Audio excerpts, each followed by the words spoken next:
Eyes, Full Hearts, a podcast presentation of Black Barrel Media and Ritual Productions. This is an episode-by-episode look at the award-winning TV show Friday Night Lights, created by Peter Berg. I'm Stacey Oristano, and I played Mindy Collette Riggins. And I'm Derek Phillips, and I played Billy Riggins. Our assumption is that you, our listeners, have already watched the show. But if you haven't already, go watch Friday Night Lights, which is currently streaming on Netflix and Peacock TV, because there will be spoilers in our podcast. If you want to support our show, subscribe for free to our YouTube channel where you can access exclusive content. We have a YouTube handle that makes it easy to find us. That's youtube.com/@ClearEyesFullHearts. Also, we are continuing to release new episodes of the podcast every other week.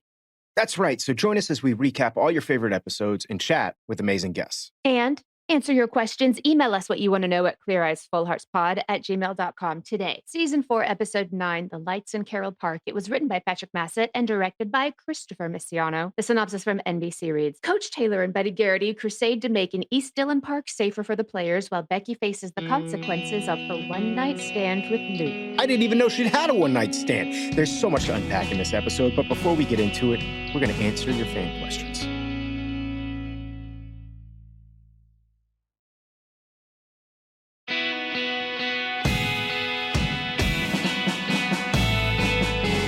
We've got some fan questions here, and the first one comes from a gentleman named Sam Little, who says, I just want to ask about the day you found out the show wasn't coming back. From interviews I've read, there were potential plans for a 6th season, which didn't happen. I just want to know if you guys knew the show wasn't coming back before shooting season 5, or if you found out during the filming of season 5.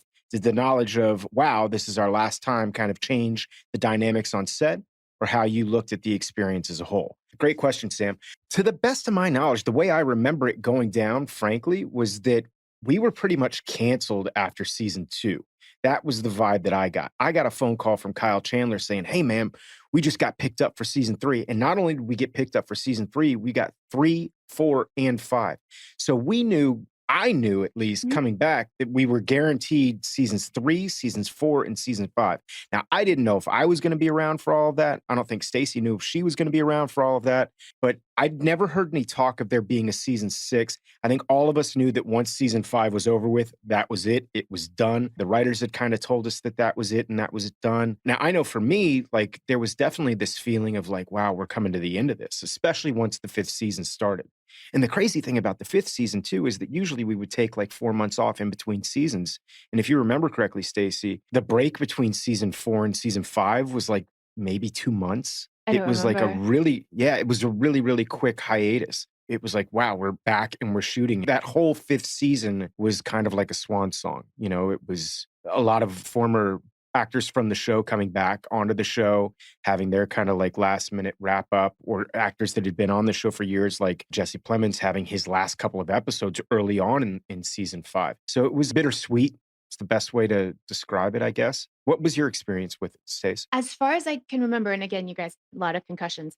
I remember when we were picked up for 3, 4, and 5, we knew that that was it. From the moment we started season 3, we knew that season 5 was the end. That's like, oh, great, we're going to go do 3 seasons. And then in season 5, we were like watching it wrap up. And it was like, I love the way this is ending. It was still sad, but I don't remember talk of a season 6 ever at all. I don't either. I mean, I think all of us were just kind of so blown away that we had gotten season 3, 4, and 5, because the show literally had pretty much been canceled. I don't think it was official 100% canceled, but it was done. The writer's strike had happened. Our ratings were not good at all. We were not getting viewership.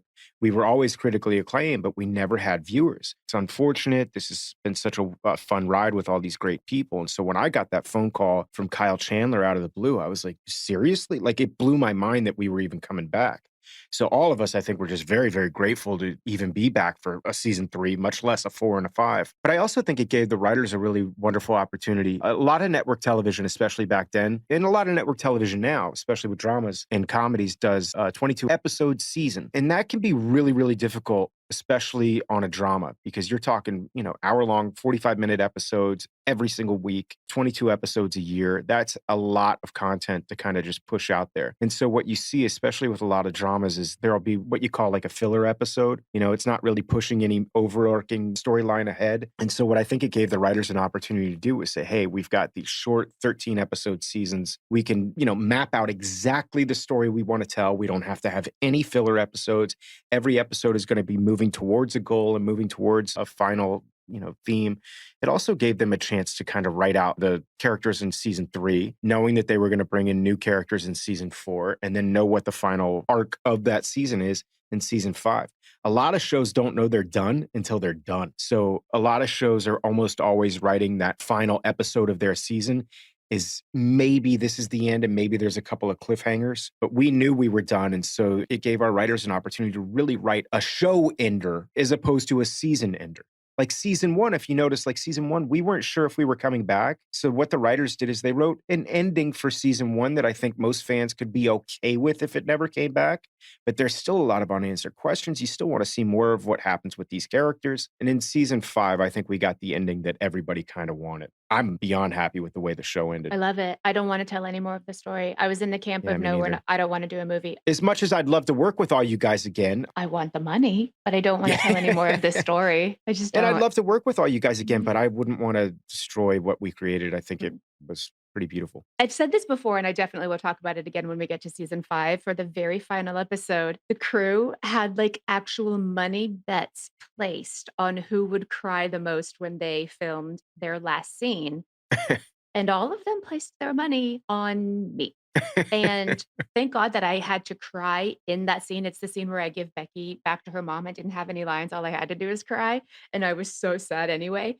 But guess who cried more than me? There was a lot of crying overall. I don't want to sit here and say that some people cried more than others. The one that cried the most? Who? Kyle Chandler. Kyle cried more than me, and all of the crew lost. I thought you were going to say that I cried a lot too. No, it was Kyle. We all did. It was beautiful. I don't know, the whole experience. I think for all of us, all of us recognized that this was a really special project and that these don't come along very often. Again.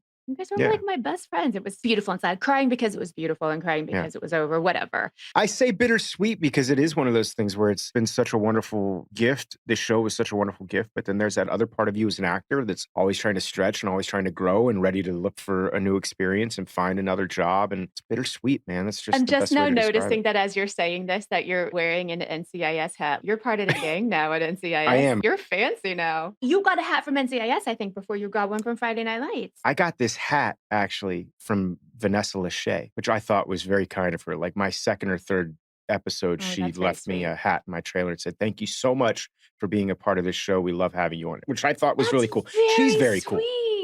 She's very cool. I've got a recurring role on NCIS Hawaii right now. And a hat to prove it. But I still love Friday Night Lights. That doesn't mean I love Friday Night Lights any less. Stacey, we got other questions here. We got to stop jibber jabber. We could talk about this for an hour. Our next question comes from Jim in Canada, who asks, will you please give your thoughts on the scene in season 4, episode 7, In the Bag with Landry on the highway and what the writers were trying to accomplish there? As far as I'm concerned, it had too much similarity to season 3, episode Hello Goodbye with Tyra returning to old habits. Okay, so he's comparing the scene. Okay, this is Landry on the highway on the cell phone. Is it the one where he's waiting for Tyra to meet him midway? Yeah. Okay. Yeah. Similarities to Hello Goodbye, Tyra. Yeah, a little bit. I totally see what you're talking about. Tyra could be not flighty, but heavy in her ways of like, she does what she wants to do. Like, I can see it. I think the big thing that the writers were trying to get across here was just that there's finally closure in that relationship, I think, for Landry. And yes, I agree that it can be somewhat repetitive in terms of the way things went with them in season 3. But I do think that this finally gives Landry that sense of closure. It's like he's been holding out, hoping that maybe Tyra is still there and that there's still some kind of feelings. But when she doesn't meet him at that halfway point, he's like, you know what? This relationship's done. I kind of feel bad in those moments for people that like played the character. Yeah, because Annie didn't know that was happening. Scene even took place probably until she saw it live on television. I did say last episode that a rigging's gonna rig, and also a collect gonna collect, guys. It's in our blood. You're gonna do what you want to do. All right. Our final question comes from Sarah in San Antonio, who writes, I'm only halfway through season 3 of the podcast, so please forgive me if this has been answered already. But my question is, where did the saying, clear eyes, full hearts can't lose come from? Is there a backstory to the saying? Was it scripted? It feels like there should be a grand story behind it because it is so impactful and truly a motto that I try to live by. That is a fantastic question, Sarah. There is a pretty grand story Mhm. behind it, actually. And no, we have not answered this on the show. We But haven't Peter talked about Berg it. had a line in the film version of Friday Night Lights that was delivered by Billy Bob Thornton, who played the head coach of the Odessa Permian Panthers. And the line was, if you can look at your teammates with clear eyes and love in your heart, then you're perfect. And that phrase, clear eyes, full hearts can't lose, came out of that. Peter Berg said in an interview that there was a coach at Odessa Permian when he was doing research for the film who used to scream, be perfect. And Pete thought that that was an amazing phrase. And when he asked the coach about the phrase, the coach said that perfection had nothing to do with result. Perfection had to do with effort, and perfection had to do with respect of your teammates, respect of yourself, and character. And that if you aspired for those Mm. things, then you were in his mind perfect. Ooh, Yeah, goosebumps. that really registered with Pete.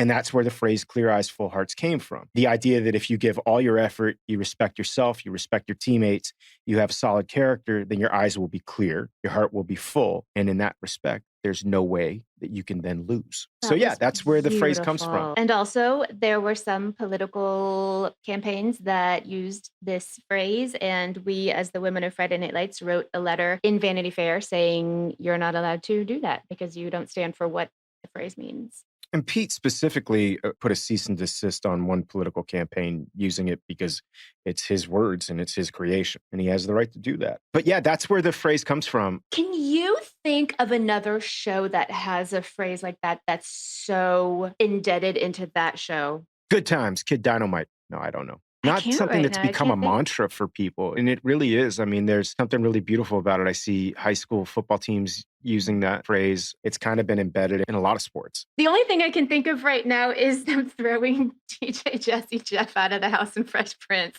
How is that a catchphrase? It's not, but it's like a thing that Oh, sticks that out as repetitive. always Yeah. about the show. He got thrown out of the house multiple times. Yeah. No, I mean, the clear eyes, full hearts can't lose phrase is a really cool concept. And I love the story behind it specifically. That idea that if you're supporting each other, if you're working hard, if you're, taking care of your end of things, then you can't lose. I've always kind of had that idea myself as an actor. It's like I'm pursuing this thing it's really difficult. It's a crazy business. But at the end of the day, if you're putting that effort in, if you're out there putting your butt on the line weekly and you know that you're doing the best you can at every one of these auditions, even if you don't get the job, you know that you put the work in and that's satisfying enough. I don't think I could live with myself if I knew that I wasn't given 100%. And I think that that's kind of what the motto stands for. And I think it's a great way to live life. That being said, I think we're going to jump into the rewatch portion. Everyone ready? I am. Yeah, you, everyone. Okay, sure. Let's do it.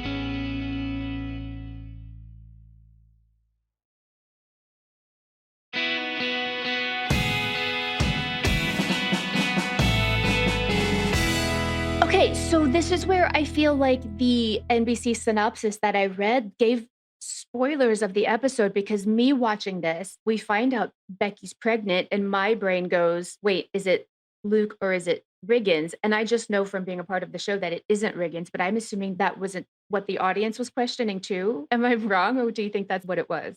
No, I mean, we saw that there were some sparks with her and Luke a Mhm. few episodes back. She's kissed Riggins twice now, and we don't know what happened after that. I don't know much about the birds and the bees, but I do know that it takes more than a kiss to get pregnant. It does? Maybe it was insinuated, but like we never saw what actually happened. So I think that it's kind of fair to go, whoa, she's pregnant. Who's the I father? think they did it on purpose. A little who did it. Yeah, I think that Way to that's go, probably true. NBC synopsis. Yeah, throws a pretty big curveball for Becky here. Moving on. Why is Coach looking for Tink? I feel like I missed something. Tinker just hasn't shown up to a couple of practices. And when Coach goes to Tinker's Oh, house, okay. I think it's his sister or his mom says Mhm. he's probably up at Carroll Park.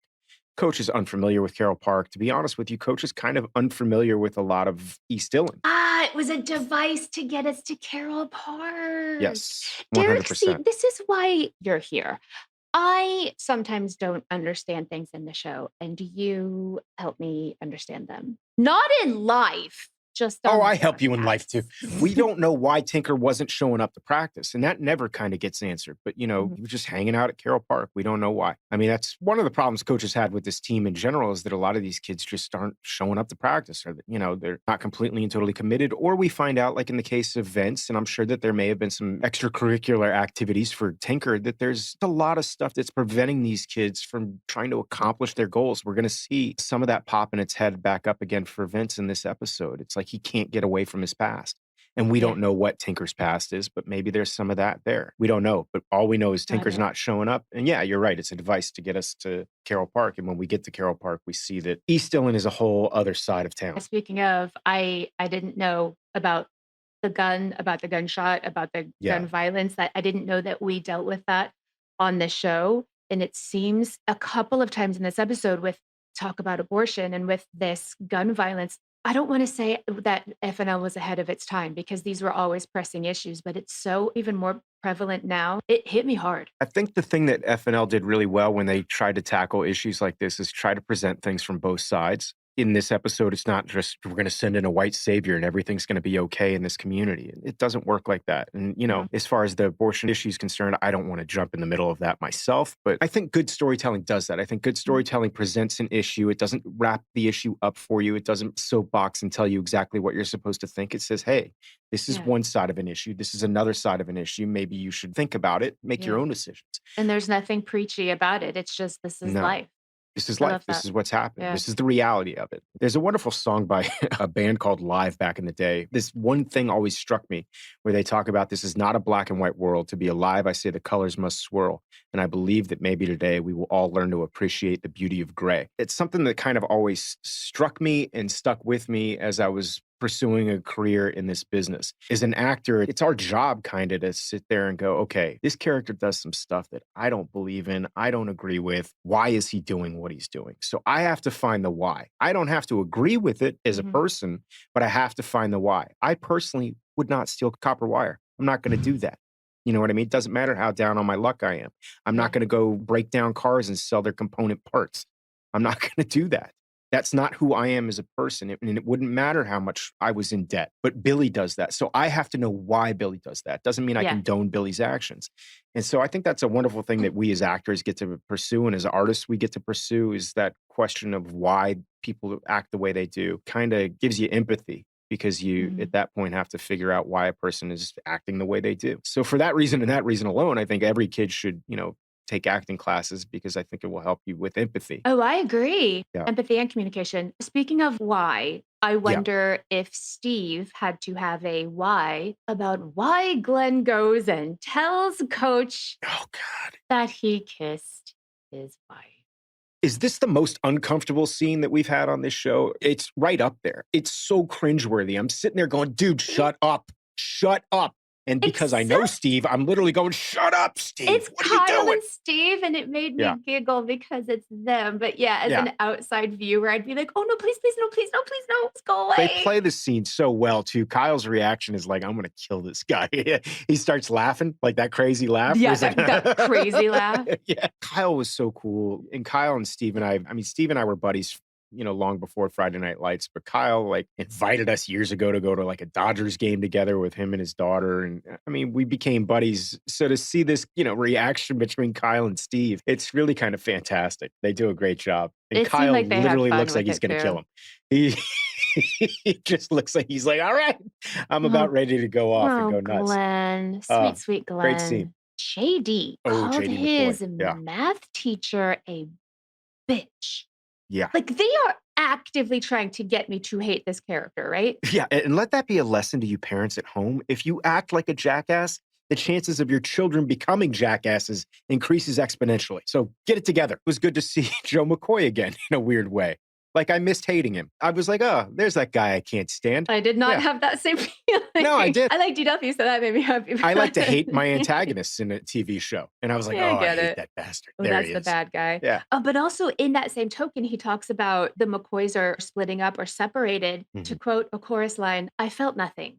I didn't know if I was supposed to care that their family is breaking up. I don't know. I didn't feel anything for Joe McCoy because I think Joe McCoy has earned everything that comes his way at this point in Mm. time. I will say that I am a bit of a softie, and as much as I can't stand JD McCoy this season, this did kind of make me feel for the kid. It reminded me once again, I'm like, yeah, he is just a kid. Could be part of why he's acting out. Yeah, and it doesn't help that we literally just had Jeremy Sumter on the show, and he's such a sweet guy that He's so sweet. I think I was kind of feeling more for Jeremy Sumter than I was for JD McCoy because No, I I have know. I thought about trouble that because I'm separating those like, things sometimes. JD McCoy called his math teacher a bitch, but Jeremy Sumter's the nice guy in the Yeah, entire he's a world. So sweet it's kid. like, what? I said kid, he's like 38 now. He's like, he's Yes. 52. He's 75 years old. He's a good kid, that Jeremy That's Sumter. our kid.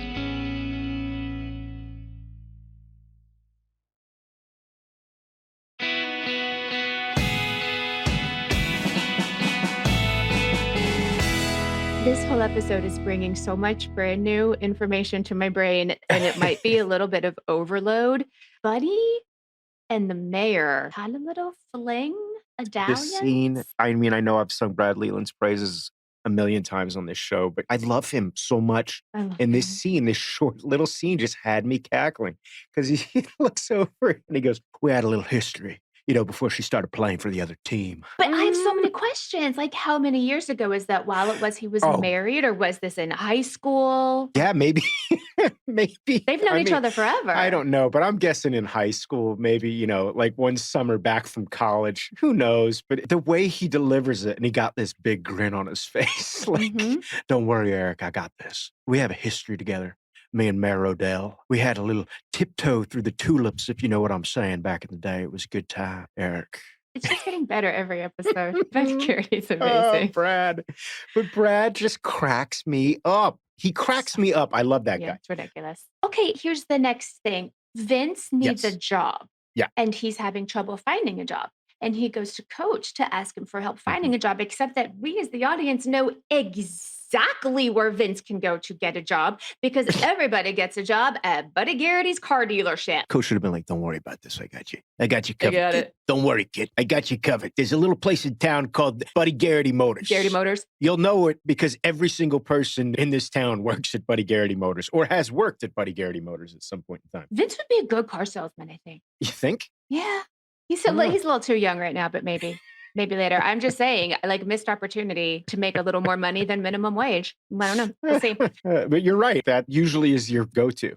You need a job? Go to Buddy Garrity Motors. Everybody. Okay, so the baby is Luke's. Oh, God, it's crushing. I'm still really impressed that FNL wrote this storyline. Yeah. I'm impressed with where it goes. This was a couple of years ago, too, and people weren't really talking about this on TV yet, at least not where we go in depth. I mean, with I it. know I said earlier, but like I like that we tackle the issue head on. You know what I mean? We present both sides of the story. We let the audience decide.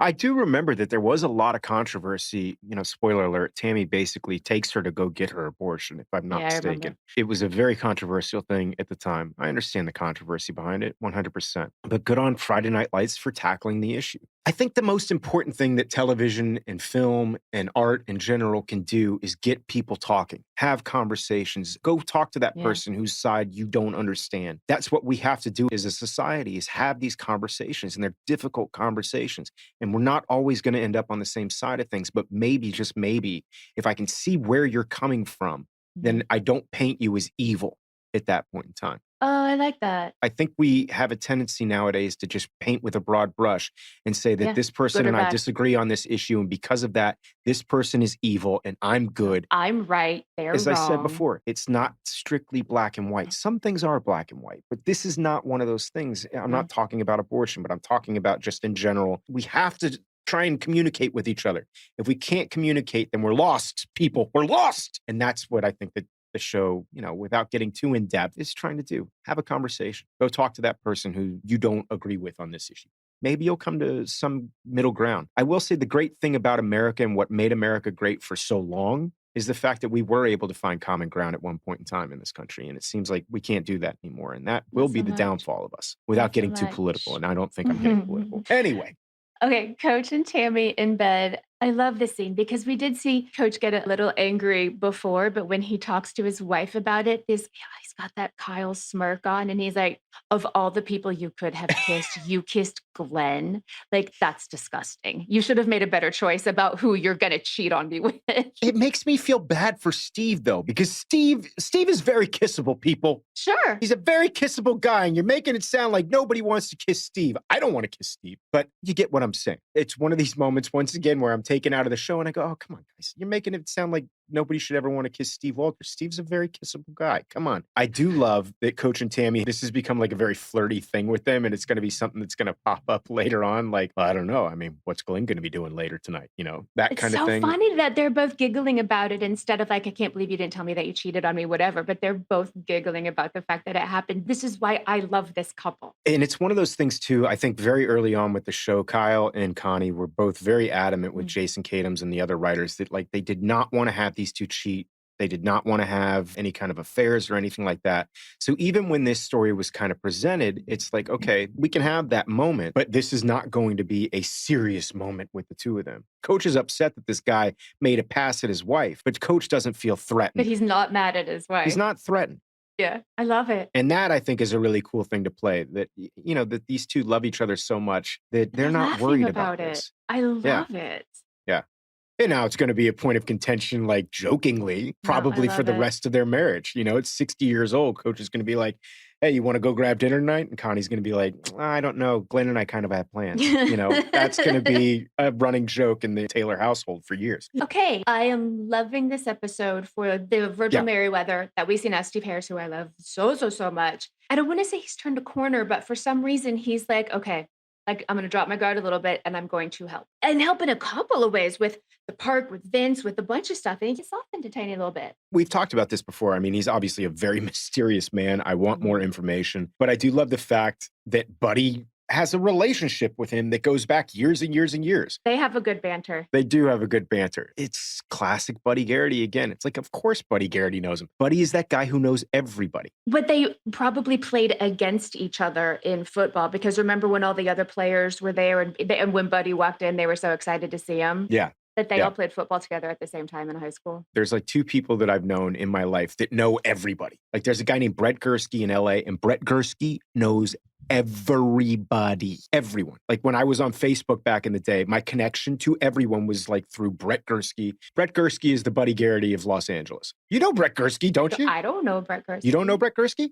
I thought you were going to say Rob Evers because Rob Evers knows everybody in LA. Rob too. knows everyone too. Lamorne Morris also knows everybody in LA. There are those people. That's true too. Lamorne is another one of those people. Yeah. There's just those people that like, I dated a girl named Kim. We'd be like making out on the couch and Kim would be like texting. And I'm like, who are you texting right now?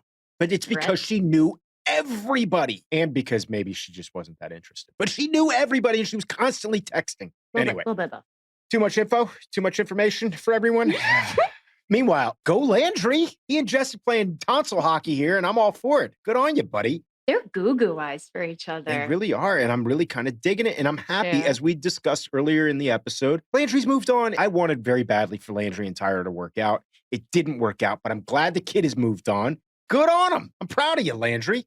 Good work. I like this match better for Landry than Tyra. I do too. I don't know why. I think that the Tyra Landry thing was a match that was made out of trauma. Trauma bonding. I don't think it was an even-sided relationship. There was a little bit of hero worship. Like he put her up on a pedestal. You know what I This mean? is more equal footing. And not that Jess shouldn't be put up on a pedestal. That's not what I'm saying. But like, I feel like they're equals going into it. Landry's already had his heart broken. He's already had his first love. And at that point, I think you can go into a relationship a little bit more clear-eyed, a little more full-hearted, and then you can't lose. And also, they haven't murdered anyone together. So there's that. They haven't murdered anyone together. Yeah. They got that going for them. It's the start. It's a beautiful relationship. Okay, Julie is constantly surprising me now. This very cute boy at Habitat for Humanity. She admits, like she says, I'm broken. And this broken girl is just going to straight up ask to kiss this cute boy. And I love it. Stacey, I don't usually do this, but I have a Stacey beef in this scene. Oh, no. Yeah. I got a beef. You know, I'm a fairly handy guy. You know what I mean? Mhm. You know, I can build stuff. I'm not great, build but I can build stuff.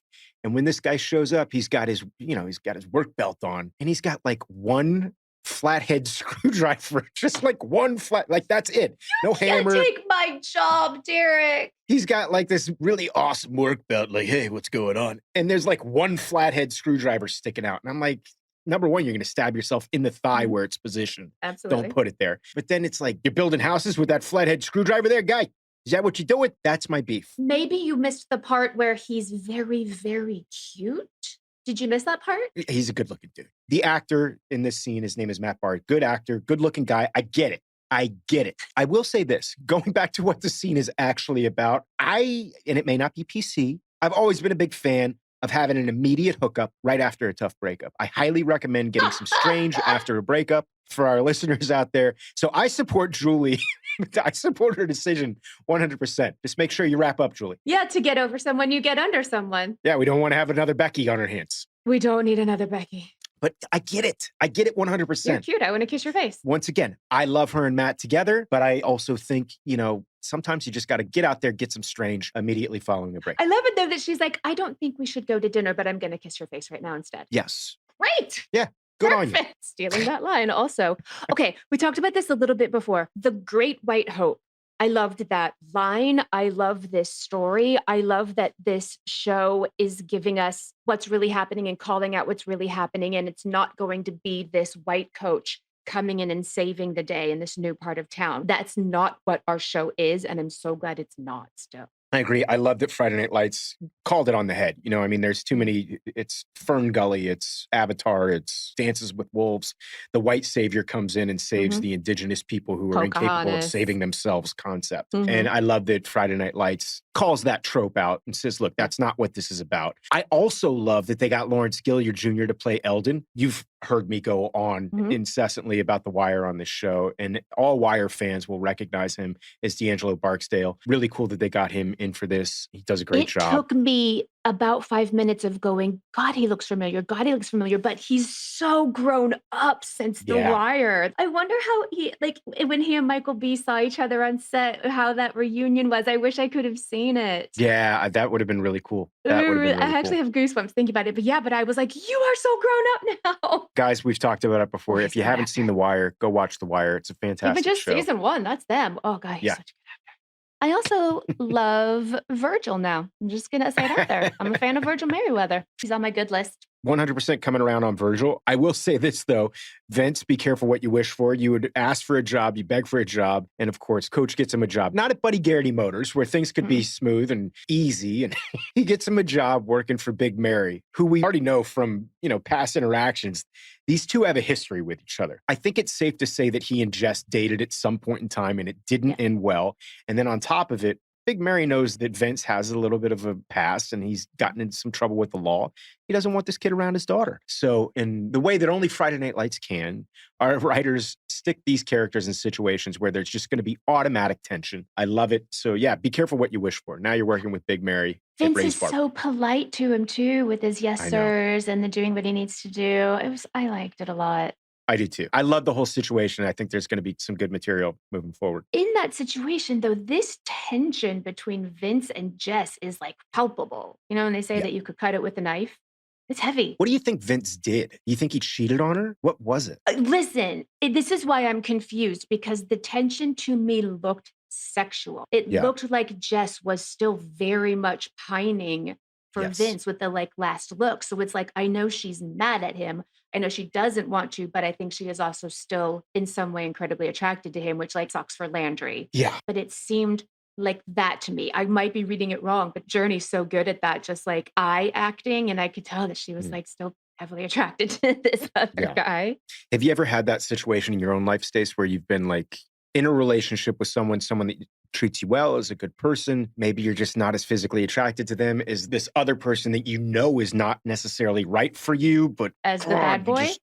4 times then I can say. Would you like to talk about him right now on air, Stacey? Very, very bad timing for me to talk about this right now. I didn't know that it was bad timing. I apologize. My bad. Okay, let's move on.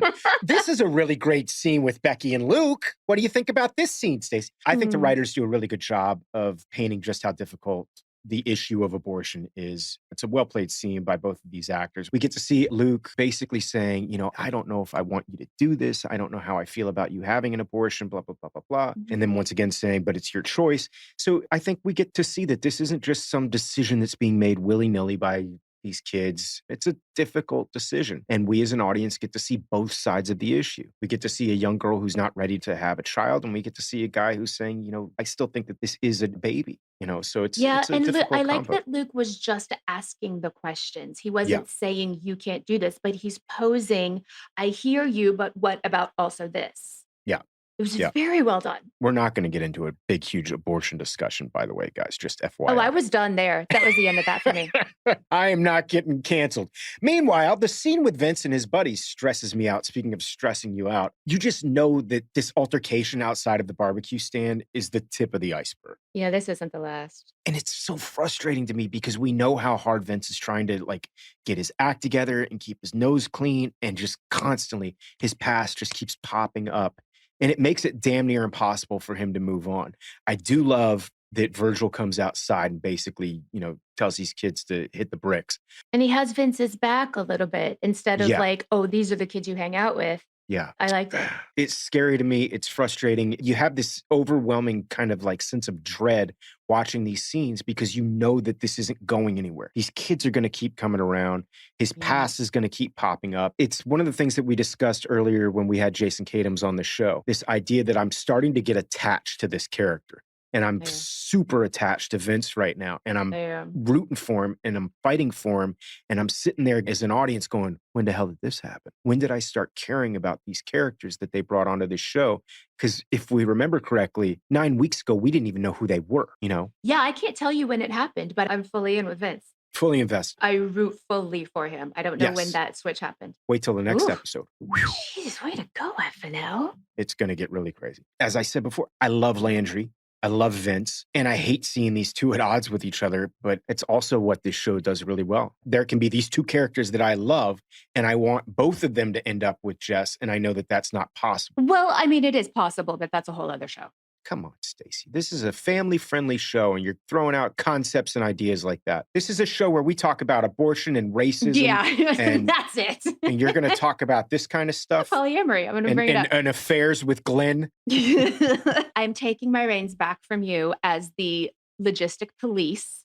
Mm-hmm. I love when we get to watch the boys play football for fun. It brings me joy. I do not understand the point of this game. Let me explain. They want to turn the lights on at Carroll Park. Yes. And they say, I know how we can do that. Let's have a football game there. Except Coach just jumps the fence and turns the lights on at Carroll Park. What's the football game for when you could just turn the lights on at Carroll Park? Stacey. Oh, God, you're so mad at me. I see it in your face. I'm so mad at you. I really am. Do you not understand at this point that football solves all problems? Does it? Yes, you idiot. Becky's not going to get an abortion. She's going to go play a pickup football game. The race issue, just play a little football and it's solved. Vince and the guys in the car are just going to have a little pickup game. Landry and Tyra. Republicans on one side, Democrats on the other. Pickup football game. Everybody comes together. It's a happy ending. What's wrong with you, woman? So what you're saying is you don't have an answer to my question. I do not have an answer to your question. I'm sorry. I wish I did. I hate that you wrote this because I can see Stacey's notes, guys. And Stacey's notes are exactly what Stacey just said. Yeah, I don't have an answer. I don't know what the point to this game is. I think the it. point in some respects is that, yes, football does bring the town together, but I don't know how this solves the problems in Carroll Park or solves the problems in East Dillon. And I don't think it's supposed to solve the problems in East Dillon. I will say I watched this episode with my best friend who happens to be Canadian and knows nothing about football, and she's never seen the show before. And so while this game was happening, she goes, oh, I bet he's going to see some other players that he wants to recruit for the team. And then he finds that kid and he's like, next year can play for me. And I looked at her and I was like, what?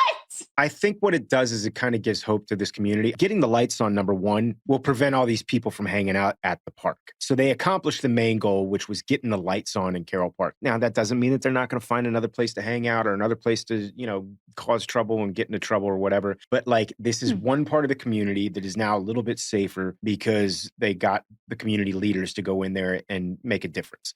And the titular problem of this episode solved. Yes. I just like saying the word titular. The problems of East Dillon are not solved. No. The problems of inequality are not solved. But some new friendships were formed. Like Virgil laughed a little bit at Coach, which I found funny when he's jumping over the fence. And maybe some new little alliances. Yeah, and if you remember correctly, the thing that set all of this in motion was that Tinker was hanging out over there and Coach was trying to figure out where Tinker was. So now Tinker's not going to be hanging out probably over at Carroll Park anymore because there's going to be lights on over there and there's no mischief for the local East Dillonites to get into anymore over at Carroll Park. They're going to have to do their mischief in other places, maybe. At Riggins Riggs? Yes, they're going to be hanging out at Riggins Riggs. It hasn't solved the problems of East Dillon, but it has, if you remember correctly, Coach saying, I got a lot of players that live right by that park. And he just made that area a little bit safer. The community leaders have made that area a little bit safer. And in the process, Coach has also started recruiting younger kids. And thank God Buddy has a history with the mayor that I don't think helped this at all, but at least we know that it happened. Well, no, I think it did help the situation because of that, Buddy was able to get the lights. They jumped the fence and got it with like wire cutters. But there were police officers there, so it wasn't illegal. When they got the lights on, I don't think it was illegal that they did it because there were cops there. So it was they didn't have anyone from the city to actually clip the padlocks, so they did it themselves. Okay, this makes so much more sense to me. I still don't understand the football game, but this makes more sense now. See, this is what you do for me. The football game doesn't make a lot of sense to me, except that like it's just the way that this town kind of gets together, you know? Sure. End of the episode. Thanks. I wish I could answer all your questions. You helped me a little bit. I think we're done with this episode. There's one other thing I guess we could talk about, and that's the fact that like Becky and Tim have a bit of a resolution. She comes to Tim and tells Tim that she's pregnant. I don't know what Tim's going to do with that information, but I have some good ideas of what Tim might do with that information. And that's going to lead us to the end of this episode. He's going to go tell Tammy. Come on. Oh, I said you don't. I didn't know that. Tim's a dummy, but he's not that dumb that he thinks he's going to handle this on his own. Okay, but I am going to say that is it for season 4, episode 9. But please join us next time for season 4, episode 10, entitled I Can't. But until then, clear eyes. Full hearts. Can't lose.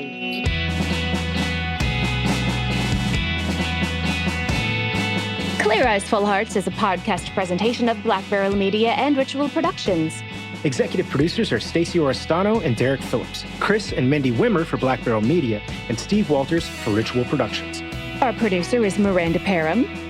Send your questions to cleareyesfullheartspod@gmail.com. And follow us on social media. I'm on Instagram at Stacey Oristano. And I'm also on Instagram at _Derek Phillips. Check us out on YouTube and blackbarrelmedia.com. Thanks so much for listening, and we'll see you next time.